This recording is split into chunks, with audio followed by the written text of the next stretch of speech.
Assalamualaikum warahmatullahi wabarakatuh. Halo semuanya, gimana kabar kalian hari ini?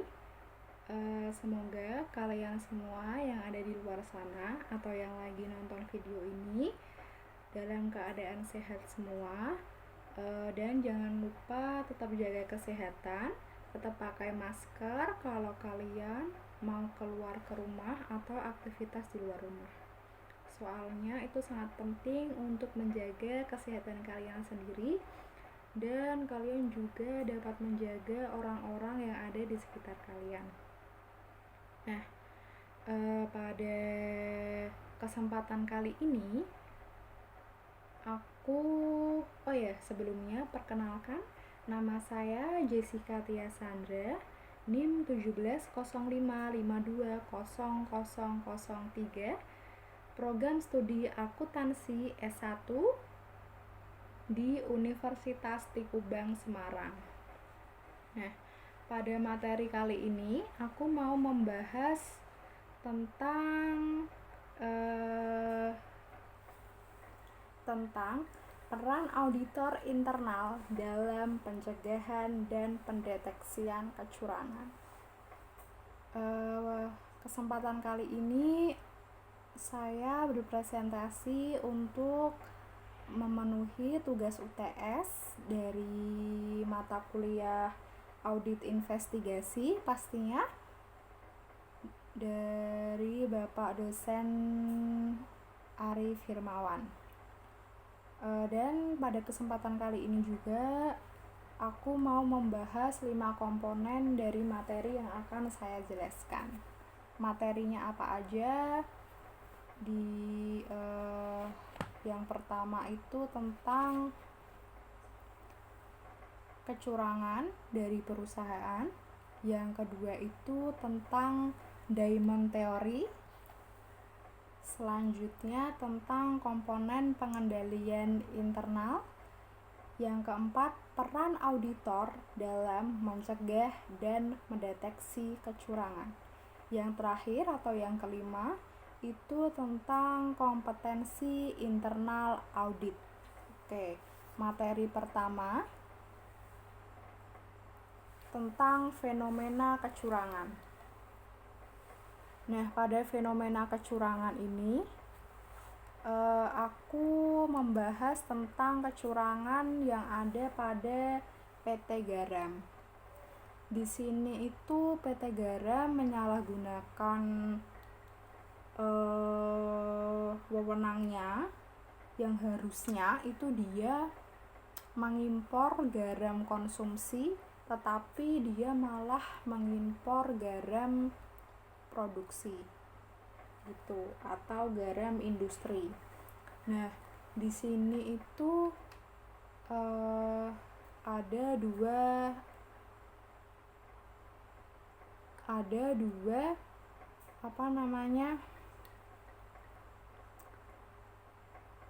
orang atau perusahaan yang dirugikan. Yang pertama itu pemerintah, yang kedua konsumen. Jadi di sini PT Garam itu melakukan kecurangan dengan dasar biar dia bisa mendapatkan keuntungan yang lebih besar dan membayar bea cukai itu dengan murah gitu. Jadi di sini pemerintah itu sangat dirugikan atas kecurangan PT Garam. Konsumen juga dirugikan karena kandungan yang ada di dalam garam itu berbeda antara garam konsumsi dan garam industri gitu. Selanjutnya materi Diamond Theory. Nah, di sini Diamond Theory itu atau teori kecurangan Diamond Theory merupakan salah satu bentuk penyempurnaan dari teori Trigel pastinya. Nah, teori ini dikemukakan oleh dua para ahli. Yang pertama Wolff, yang kedua Hermansa pada tahun 2014. Nah, pada teori ini itu menambahkan capability sebagai elemen kualitatif. Oke, aku akan membahas satu persatu. Jadi di sini itu ada insentif, rationalization, opportunity, dan capability atau kapabilitas. Nah, di sini insentif ini merupakan keinginan karyawan untuk bertindak curang karena adanya tekanan internal maupun eksternal.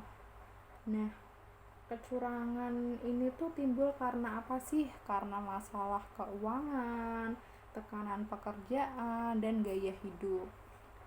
Selanjutnya ada opportunity. Di sini disebabkan karena tidak adanya pengawasan. Padahal pengawasan internal suatu organisasi yang lemah itu tidak efektif dan penyalahgunaan wewenang, aturan akuntansi, dan pengendalian internal berpengaruh terhadap kecurangan pelaporan. Yang ketiga ada rationalization.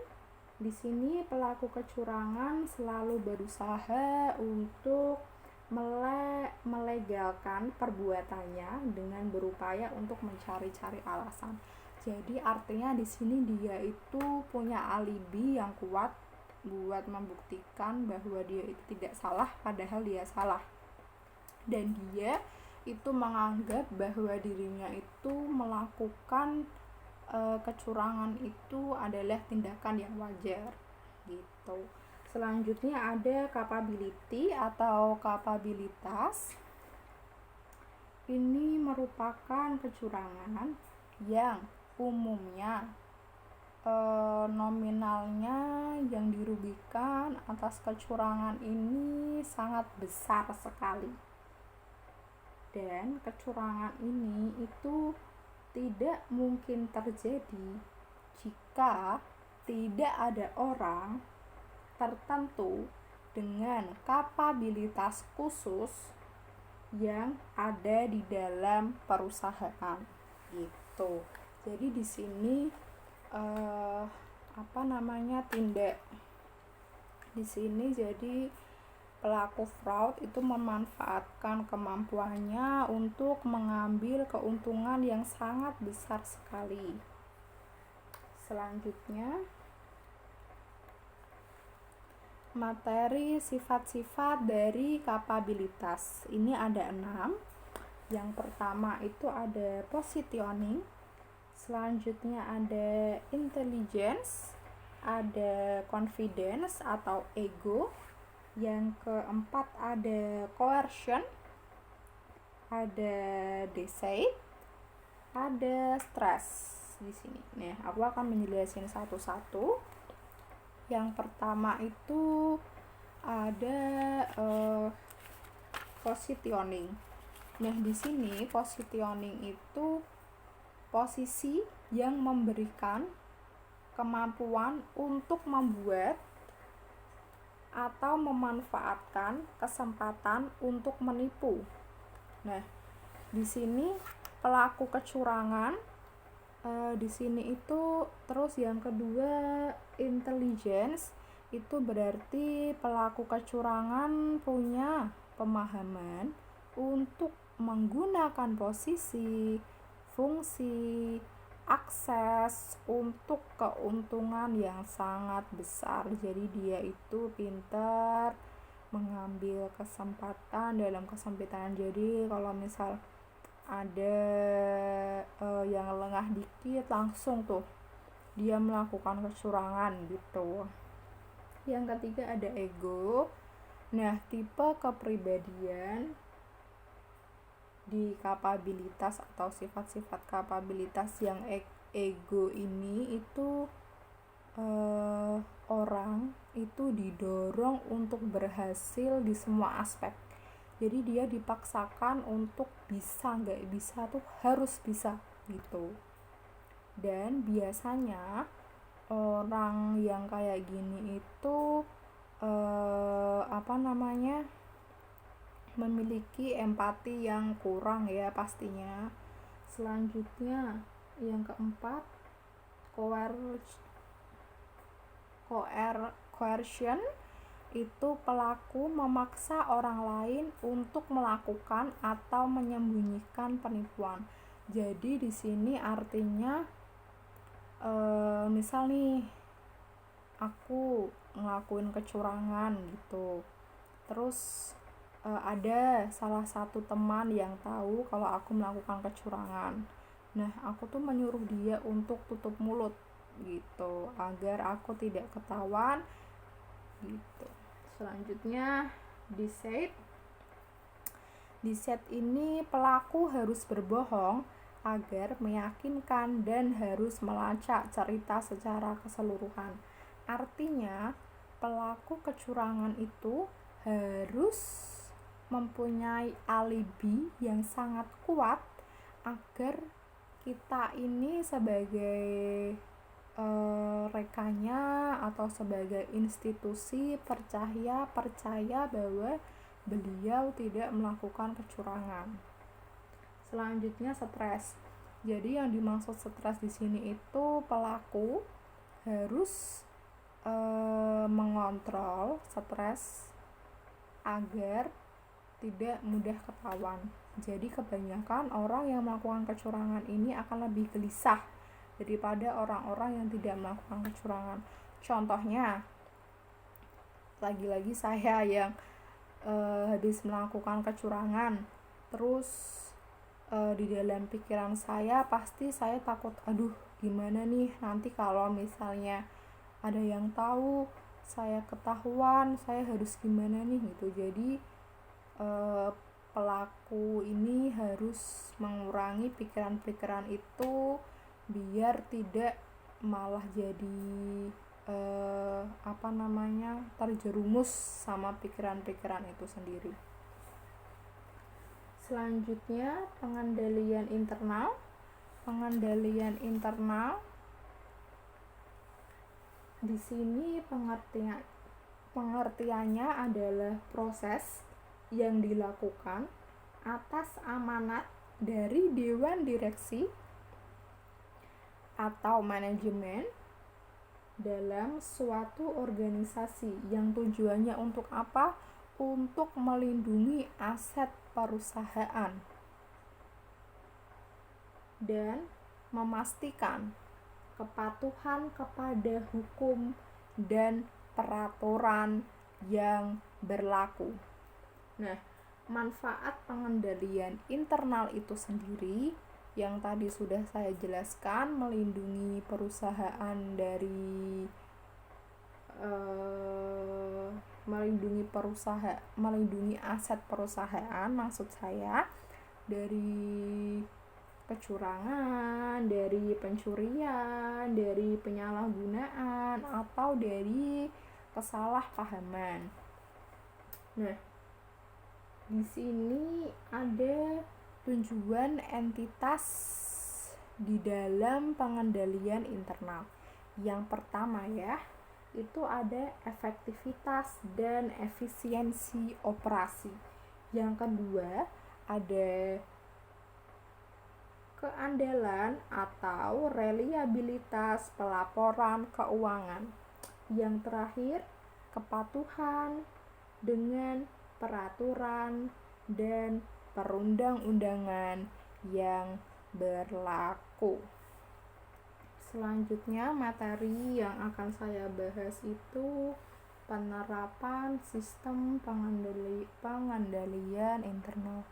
Di sini yang saya jelaskan penerapan sistem pengendalian internal itu ada 5. Yang pertama preventif, detektif, yang ketiga korektif, lalu ada direktif, yang terakhir ada kompensatif.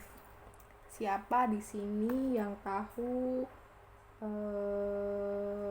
arti-arti dari kelima penerapan ini? Kalau ada yang tahu, kalian pinter banget. Dan kalau yang belum tahu, aku akan menjelaskan satu persatu ya. Oke. Di sini preventif itu pengendalian untuk mencegah kesalahan-kesalahan baik berupa kekeliruan atau ketidakberesan. Selanjutnya, detektif ini mendeteksi kesalahan dan kekeliruan yang terjadi. Jadi itu mendetektif, berarti dia mencari-cari kenapa ini kok kesalahan ini bisa terjadi. Terus korektif ini memperbaiki kesalahan, kelemahan, dan penyimpangan yang terjadi. Jadi di sana yang terdeteksi, jadi di sana sesudah dicari alasannya, terus dia itu diperbaiki gimana caranya agar tidak melakukan kesalahan yang sama di kemudian hari gitu. Selanjutnya, direktif itu mengarahkan agar pelaksanaan aktivitas dilakukan dengan tepat, dengan benar. Udah jelas ya kalau itu. Terus kompensatif itu berarti menetralkan kelemahan pada aspek kontrol lain. Jadi misal gimana ya, sepemahaman saya, menetralkan kelemahan pada aspek kontrol lain. Jadi misalnya banyak nih kesalahan dari A gitu, terus yang B ini bagus banget pengendalian internalnya, jadi kayak misalnya dibuat imbang gitu loh. Jadi gimana caranya biar A lebih baik, yang B juga tetap baik. Selanjutnya ada komponen pengendalian internal. Ini materi ketiga berarti ya. Dalam komponen pengendalian internal itu ada 5. Yang pertama ada kontrol environment atau lingkungan pengendalian. Yang kedua ada penilaian resiko atau risk assessment. Ada sistem informasi atau sistem informasi dan komunikasi. Yang keempat ada kontrol activities atau aktivitas pengendalian. Yang kelima monitoring atau pemantauan. Dibahas satu-satu. Nah, di lingkungan pengendalian atau kontrol environment ini mencakup standar, proses, dan struktur yang menjadi landasan terselenggaranya pengendalian internal di dalam organisasi secara menyeluruh.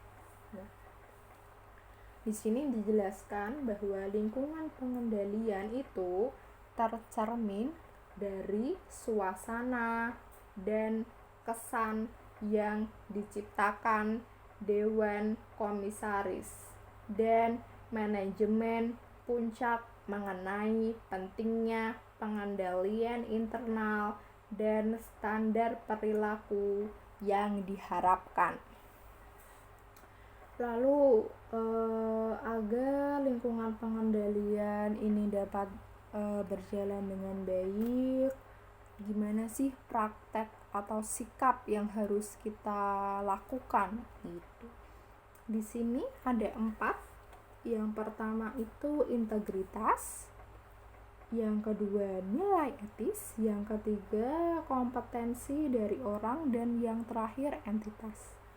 Apa sih yang dimaksud integritas? Integritas itu praktek yang bersikap jujur dan menunjukkan kepatuhan yang konsisten dan tanpa kompromi terhadap prinsip dan nilai moral dan etika yang kuat. Selanjutnya, nilai etis bertindak dengan cara yang konsisten, mencakup kejujuran, keadilan, kesetaraan, martabat, keragaman, dan hak-hak secara individu. Selanjutnya, kompetensi dan orang. Ini kompetensi dari orang maksud saya. Ini berarti lebih ke diri mereka sendiri, apa yang dia miliki, apa yang dia punya di dalam diri itu harus dikeluarkan, jangan malu-malu gitu.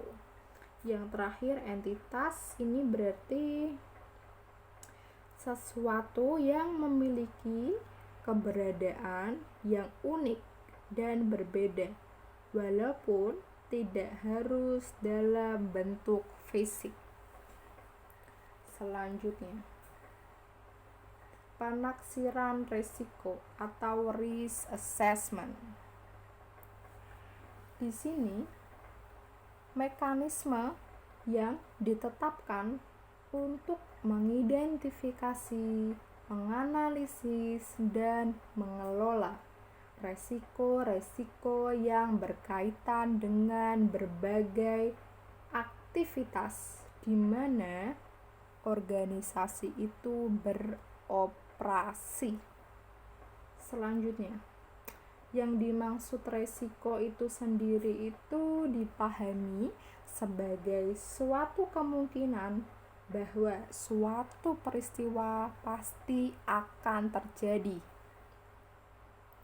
dan mempengaruhi pencapaian tujuan entitas, dan resiko terhadap pencapaian seluruh tujuan dari entitas ini dianggap relatif terhadap toleransi resiko yang ditetapkan.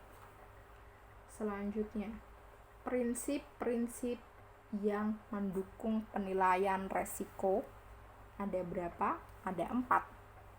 Yang pertama, organisasi harus menetapkan tujuan dengan kejelasan yang cukup untuk memungkinkan identifikasi dan penilaian resiko yang berkaitan dengan tujuan.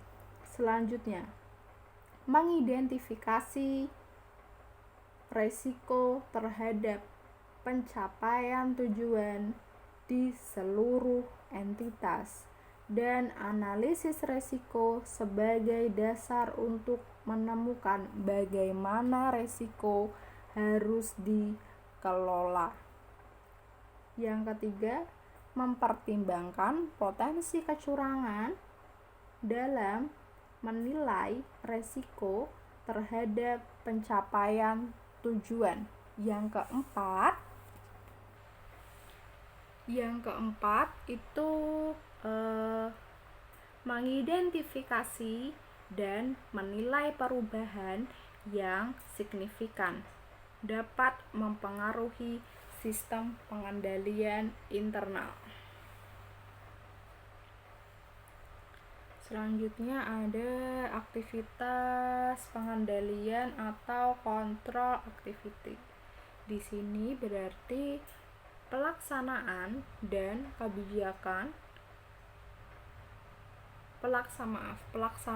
dari kebijakan-kebijakan dan prosedur-prosedur yang ditetapkan oleh manajemen untuk membantu memastikan tujuan dapat dicapai dengan baik. Selanjutnya, aktivitas pengendalian itu dilakukan pada semua tingkat entitas, dari bisnis dan lingkungan teknologi. Dalam aktivitas pengendalian itu juga ada prinsip-prinsipnya. Prinsip-prinsipnya ada 3.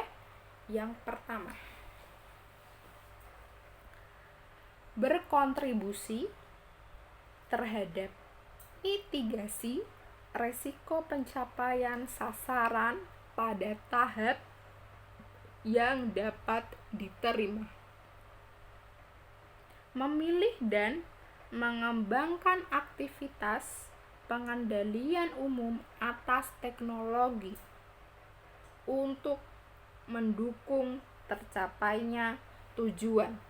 Yang ketiga, menyebarkan aktivitas pengendalian melalui kebijakan-kebijakan yang menetapkan apa yang diharapkan. Selanjutnya, apa yang belum selesai, apa yang diharapkan, dan prosedur-prosedur yang menempatkan kebijakan-kebijakan ke dalam tindakan. Selanjutnya, informasi dan komunikasi. Di sini informasi yang diperlukan adalah informasi yang relevan dan berkualitas ya, pastinya dari sumber internal maupun eksternal untuk mendukung fungsi komponen lain pengendalian internal. Dan kebanyakan organisasi itu membangun sistem ini itu untuk memenuhi kebutuhan informasi yang andal dan tepat waktu.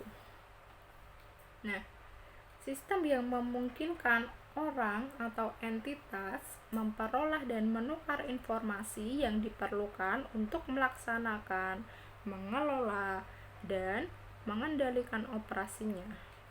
Nah, di informasi dan komunikasi ini ada 3 prinsip yang mendukung juga. Yang pertama, organisasi memperoleh atau menghasilkan dan menggunakan informasi yang berkualitas, yang relevan untuk mendukung fungsi pengendalian internal. Selanjutnya, mengkomunikasikan informasi termasuk tujuan dan tanggung jawab untuk pengendalian internal dalam rangka mendukung fungsi pengendalian internal. Yang ketiga, berkomunikasi dengan pihak internal mengenai hal-hal yang mempengaruhi fungsi pengendalian internal. Selanjutnya, yang terakhir dari elemen-elemen Diamond Theory itu monitoring atau pemantauan. Jadi sistem pengendalian itu perlu dilakukan pemantauan ya, yang tujuannya itu untuk menilai mutu kinerja sistem sepanjang waktu. Pemantauan itu dijalankan melalui aktivitas yang terus-menerus, evaluasi yang terpisah atau kombinasi dari keduanya. Jadi pemantauan itu kegiatan evaluasinya dengan beberapa bentuk, misalnya berkelanjutan, terpisah, atau keduanya tadi, dan memastikan apakah masing-masing dari kelima elemen atau komponen pengendalian itu mempengaruhi fungsinya. Nah, dalam pemantauan itu ada kegiatan pemantauan yang efektif, itu ada 2. Yang pertama, ada dalam sebuah manajemen dan komite audit harus mengetahui resiko terhadap berfungsinya sistem informasi akuntansi dan memantau kinerja pengendalian. Selanjutnya, pemantauan pengendalian internal di lingkungan mereka. Selanjutnya, pemantauan dapat dilakukan dengan melalui kegiatan yang sedang berlangsung dan memisahkan penilaian reguler. Selanjutnya, peran internal auditor dalam mencegah dan mendeteksi kecurangan. Ada 9 ya di sini.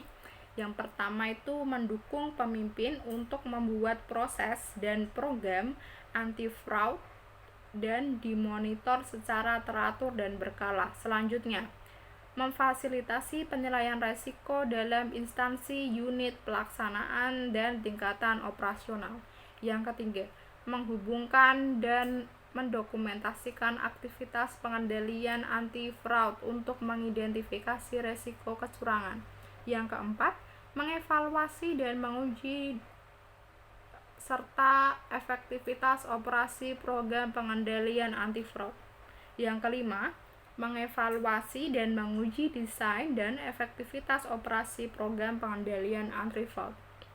Yang keenam, melakukan audit investigasi. Yang ketujuh, sebagai pengawas terhadap tindak fraud. Yang kedelapan, melaksanakan penugasan investigasi untuk membuktikan dugaan kecurangan atau penyalahgunaan lainnya. Yang terakhir, melaporkan kepada pemimpin instansi mengenai efektivitas instansi dalam mencegah, mendeteksi, menginvestigasi, dan memperbaiki dampak kecurangan yang terjadi. Materi selanjutnya nih, kompetensi internal auditor. Nah, kompetensi internal auditor itu harus mempunyai kemampuan yang ahli dan berpengalaman dalam memahami kriteria dan dalam menentukan jumlah bahan atau barang bukti yang dibutuhkan untuk mendukung kesimpulan yang akan diambil. Ini pengertian kompetensi menurut Siti Kurnia dan Eli Suyati pada tahun 2010. Selanjutnya di sini ada Spencer itu mengemukakan bahwa kompetensi menunjukkan karakteristik yang mendasari perilaku yang menggambarkan motif, karakteristik pribadi atau ciri khas, konsep diri, nilai-nilai, pengetahuan atau keahlian yang dibawa seseorang yang berkinerja unggul atau superior performer di tenaga kerja. Nah, di sini kompetensi juga mempunyai 5 karakteristik ya. Yang pertama itu pengetahuan. Faktornya itu meliputi masalah teknis, administratif, proses kemanusiaan, dan sistem. Kalau keterampilan itu lebih kepada seseorang untuk melakukan sesuatu kegiatan. Yang ketiga, konsep diri dan nilai. Nilai itu lebih ke sikap, nilai-nilai, dan citra diri seseorang, kayak kepedean orang itu sendiri, dia bisa melakukan pekerjaan dengan baik atau tidak gitu. Terus karakteristik pribadi ini lebih ke fisik dan konsistensi tanggapan terhadap situasi atau informasi seperti pengendalian diri dan kemampuan untuk tetap tenang di bawah tekanan. Yang terakhir, motif merupakan emosi, hasrat, kebutuhan psikologis atau dorongan-dorongan lain yang memicu suatu tindakan. Sekian presentasi yang dapat saya jelaskan. Maaf kalau PPT-nya itu tidak jelas, dan semoga kalian bisa memahami atau bisa merangkum apa yang sudah saya jelaskan, bisa menambah informasi yang mungkin sudah pernah